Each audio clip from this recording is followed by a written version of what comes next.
मैं छात्र नेत्री खुशबू पाठक हूँ, जो पटना में अभ्यर्थियों के लिए बहुत सारे आंदोलन मैंने किया है। बीपीएससी का प्रोटेस्ट 70 बीपीएससी को एग्जाम को लेकर प्रोटेस्ट हुआ था। उसमें मैंने बेऊर जेल में 9 दिन रही हूँ, जो सरकार दमन नीतियों का अपनाया था।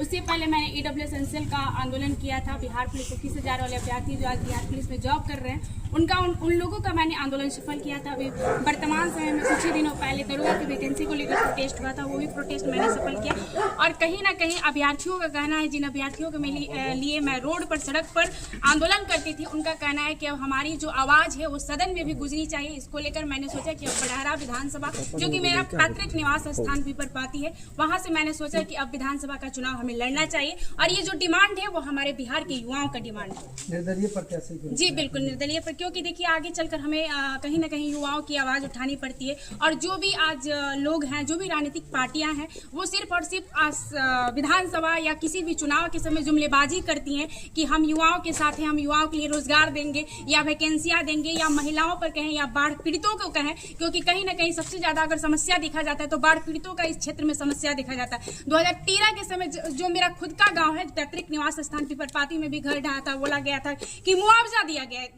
दिया जाएगा, लेकिन अभी तक स्थिति ये है कि जिसका घर ढहा उसको भी मुआवजा नहीं मिला, जिसका वर्तमान समय में वहाँ घर है उसको भी मुआवजा नहीं मिला। किस तारीख को नामांकन करेंगी आप? 15 को। 15 को जी। खुशबू जी, किन मुद्दों के साथ आप इस बार चुनावी मैदान में आ रही हैं? आपने बताया कि पटना में आपने आंदोलन किया, बिहार का आंदोलन अलग होता है, लेकिन आप जहां से चुनाव लड़ने जा रही हैं, बड़हरा के मुद्दे काफ़ी अलग हैं और बहुत सारे धुरंधर, बहुत सारे महारथी पहले से ही मैदान में हैं। हालांकि अभी प्रत्याशियों का ऐलान नहीं हुआ, लेकिन आप जानती होंगी कि आपका मुकाबला बहुत टफ होने वाला है। क्या एजेंडा होगा आपका?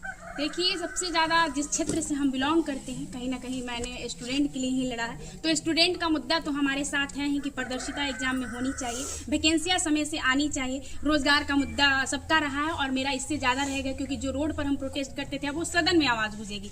रहा हमारे बड़हरा विधानसभा क्षेत्र के लोगों का बाढ़, सबसे बड़ा अगर समस्या अगर देखा जाता है हमारे बड़हरा विधानसभा में तो बाढ़ की समस्या, उस पर हम ज़्यादा से ज़्यादा बेहतर काम करने की कोशिश करेंगे। और महिलाओं के लिए जो बहुत सारी हॉस्पिटलें जो बनी हुई हैं लेकिन कार्यरत नहीं है, चालू नहीं है, तो कहीं ना कहीं इसकी भी व्यवस्था की जाएगी। सड़कें, कहा जाता है कि बहुत सारी सड़कें जो बड़हरा विधानसभा में बना हुआ है, बहुत अच्छी व्यवस्थाएं हैं, सिर्फ और सिर्फ कागजात है और नीतियों पर है। जो ग्राउंड लेवल पर होता है, जमीनी स्तर पर होता है, ऐसा कुछ भी नहीं। चुनाव लड़ने का ख्याल मन में कब आया? आपने बताया कि बहुत दिन से सामाजिक जीवन में आप हैं। 2023 से मैंने छात्र राजनीति की शुरुआत की थी और अभी फिलहाल में मैंने दरोगा का प्रोटेस्ट सफल किया। तो अब TI4 की वैकेंसी को लेकर हम लोगों ने लगातार प्रोटेस्ट किया, लेकिन सरकार ने हमारी मांग को नहीं मानी। तभी से हम सारे छात्र नेताओं ने, जितने भी बिहार के छात्र नेता सभी ने अपने अपने क्षेत्र से चुनाव लड़ने का मतलब बोल दिया है कि अगर हमारी सरकार TI4 की वैकेंसी चुनाव से पहले नहीं देती है तो जितने छात्र नेता है वो अपने अपने क्षेत्र से चुनाव लड़ेंगे।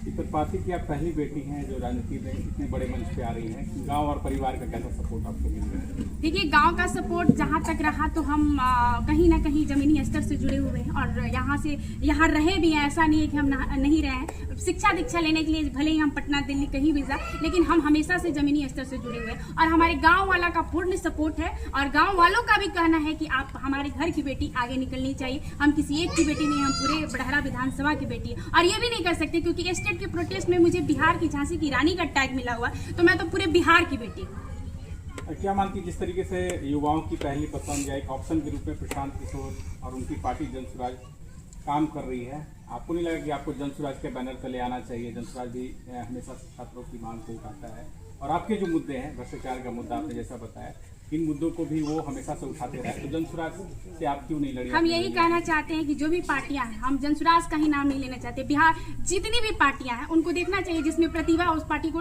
उस इंसान को टिकट देना चाहिए। आज के समय में सेलिब्रिटीज को टिकट दिया जा रहा है, सेलिब्रिटीज को पत्नी को टिकट दिया जा रहा है, लेकिन जो जमीनी स्तर पर राजनीति करते हैं, जो युवाओं के लिए लाठी खाते हैं, जेल जाते हैं, लेकिन उनको टिकट नहीं मिलता। मैं खुले मंच से कहना चाहती हूँ कि जो भी राजनीतिक पार्टियां हैं, जो ना ही माफिया की बेटा हो ना ही माफिया की बेटी हो, जो स्वच्छ रूप से राजनीति कर रहा हो, कार्यरत हो, समाज में डंडा लाठी समाज के लिए खा रहा हो, उसको उन लोगों को ऑप्शन देना चाहिए। भाई, धनबल बाहुबल कितना इफेक्ट करेगा बड़हरा के चुनाव को आपके वजह से? धनबल बाहुबल कि मैं कुछ भी नहीं जानती हूँ, क्योंकि मैं एक आम स्टूडेंट हूँ और आम स्टूडेंट छात्र नेता हूँ। दूसरी बात कि जिसके साथ संख्या है, जिसके साथ लोगों का प्यार है, वही सबसे बड़ी जीत। आपके क्वालिफिकेशन की बात करें तो आपने कितनी पढ़ाई की? अभी मैं माखन लाल चतुर्वेदी से मास कॉम कर रही हूँ, मास कम्युनिकेशन।